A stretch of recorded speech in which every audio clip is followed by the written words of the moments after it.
మహిళలకు ఉచిత బస్సు ప్రయాణంపై మాజీ సీఎం కేసీఆర్ చేసిన వ్యాఖ్యలకు కౌంటర్ ఇచ్చారు మాజీ ఎమ్మెల్యే జగ్గారెడ్డి. కేసీఆర్ హయాంలో 10 ఏళ్లు ఆర్టీసీ కనుమరుగు అయిందని విమర్శించారు. ఆర్టీసీకి ప్రాణం పోసిన ఘనత కాంగ్రెస్ సర్కార్కే దక్కుతుందన్నారు. రాహుల్ గాంధీ ఇచ్చిన హామీలన్నింటినీ కూడా తెలంగాణ సర్కార్ నెరవేరుస్తుందన్నారు.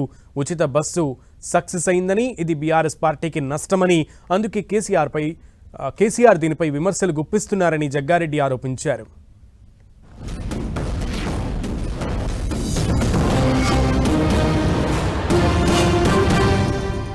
ఒక ఉచిత బస్ అని పెడితే అది జుట్టు పట్టుకొని కొట్టుకుందానికి మనకత్తాను తప్ప ఏమనికి ఉపయోగపడ్డది లేదు. ఆ మహిళలే అంటారు మాకు ఎందుకు ఉచిత బస్ దరిద్రం, మాకు అవసరమే లేదు అంటారు.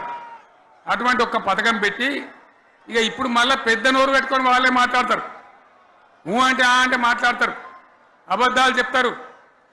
మాట్లాడితే బీఆర్ఎస్ వాళ్ళ మీద నింద, మాట్లాడితే కేసీఆర్ మీద నింద. ఇది ఒక అలవాటు చేసుకొని ఎవరికి నోరుంటే వాంతే లెక్క అనే పద్ధతిలో అడ్డమైన మాటలు మాట్లాడుతూ చాలా ఘోరంగా మోసం చేస్తూ ఉన్నారు.